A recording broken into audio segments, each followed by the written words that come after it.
Hey everybody, how you guys doing today? My name is Nick, otherwise known here as Avialence, and as many of you know who have been following Destiny, the Iron Banner event started today. We got a little experience with this during the beta, however, it is now available, and we can check it out via the map. Now, there's two ways to access the Iron Banner. You have it up there on the left of the main map, which is the daily. It will reward you Crucible marks and gear, as well as Iron Banner reputation. You can also access it via the Crucible map. Now, the Iron Banner did just go live today. We only have one mode right now, which is Control. It's 6v6. So I'm hoping that this mode will change day to day to make the Iron Banner a little more, I don't know, have a little bit of a spice of variety, so to speak, right? So that we're playing different game modes each time. But it did add a plethora of new gear. We've got a lot of new cosmetic items as well. Plus, as we know, some awesome new dailies to grind and a new reputation to grind. So I'm going to go ahead and take you guys to the tower real quick and show you some of these dailies. Nothing too crazy, although we do have the infamous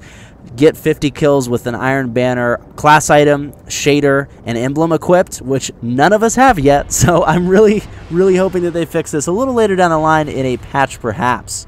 Now, as far as the bounties go, we do have 10 bounties. The first of these is Anvil of Light, which is defeat 50 Guardians while competing in the Iron Banner with the class, emblem, and shader items equipped. You also have Exacting Measures, earn 15 headshot sprees while competing in the Iron Banner tournament. Focused Aggression, defeat 50 Guardians with auto rifle headshots. Hard Forged, earn 10,000 XP.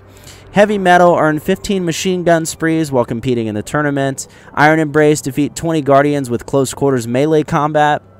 Iron Wraith, defeat 10 Guardians without dying. Of Iron Maid, win 3 Iron Banner matches with the Iron Banner class, emblem, and shader equipped. Rise Above, which is complete an Iron Banner match with the highest score. And the Chaos and the Calm, which is defeat 30 Guardians with machine gun headshots while competing in the tournament. So these will all be available from the Bounty Master, and then you also have the new edition of Lord Saladin. Now, he's going to be selling gear. Now, there's a lot of different gear pieces that are supposedly in this event. However, he's only selling a couple right now. So you see we have 2 shaders, 2 emblems. I am a hunter, so we have the hunter cape and the chest piece, and then one of the weapons. Now, there are 9 new weapons: a sniper rifle, shotgun, scout rifle, machine gun, fusion rifle, rocket launcher, auto rifle, pulse rifle, and hand cannon. All of these are available via a link I'll put in the description below, although not much information is out about them yet. We just know how they look. They do look gorgeous. And then we also have 12 armor pieces, 4 for each of the different classes. I've heard these don't have very great bonuses, however, after seeing my hunter tier chest piece. Looks cool, looks like Tree of Gondor, right? However, it is not that great for me personally with pulse rifle, fusion rifle, and slightly lower defense than the raid gear. Now, we also do have 11 visual items. You have 2 shaders, 2 emblems, a ship, which is accessible via the rewards menu, and you also have the various class items. So, a lot of stuff in this little update, and it does go on until the 14th, so we do have the event for a week. Now, one of the big things in the Iron Banner, of course, is the idea that all of your armor, all of your weapons, basically every effect on your character is taken into consideration, including your level. Now, for me, I'm a 28, and I do have the proper gear to get me up to 29. I'm just missing my tier legs, which keeps me shy of 30. So there's a lot of high-level players in this playlist with much higher defense. That being said, a lot of the weapons are a little disappointing. For me personally, I'm a big fan of Thorn, right? And with Thorn, the damage tick still doesn't do more than 7 damage a tick, whereas it does 46 in PvE.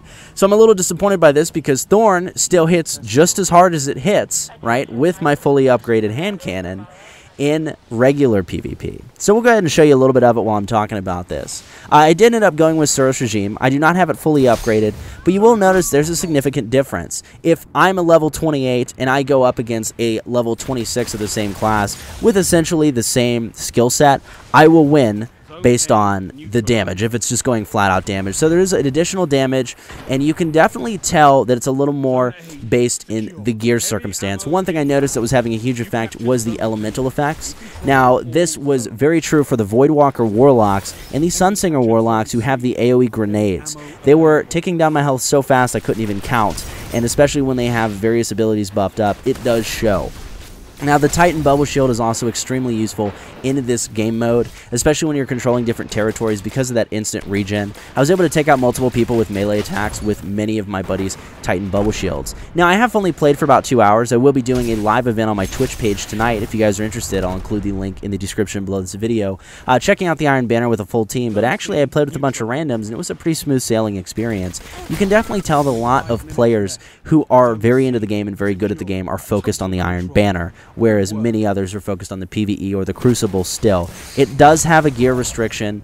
It is very obvious compared to regular PvP, and I love seeing it in this game. So anyway, that's just a little recap on the Iron Banner. Like I said, I'll include the Reddit post below in the description of this video so you guys can check out all the gear and how it looks. Pretty good gear, pretty interesting event. I'm excited to see more and see how it envelops. The one thing I will say is it's very easy to get reputation. I'm already almost level 2 and I've only played for about an hour and a half. It's a little unfortunate to see that. But anyway, guys, my name is Nick, otherwise known here as Avialence. Thank you guys so much for watching, and I will talk to you guys in the next video. Feel free to subscribe if you like, and I'll see you then.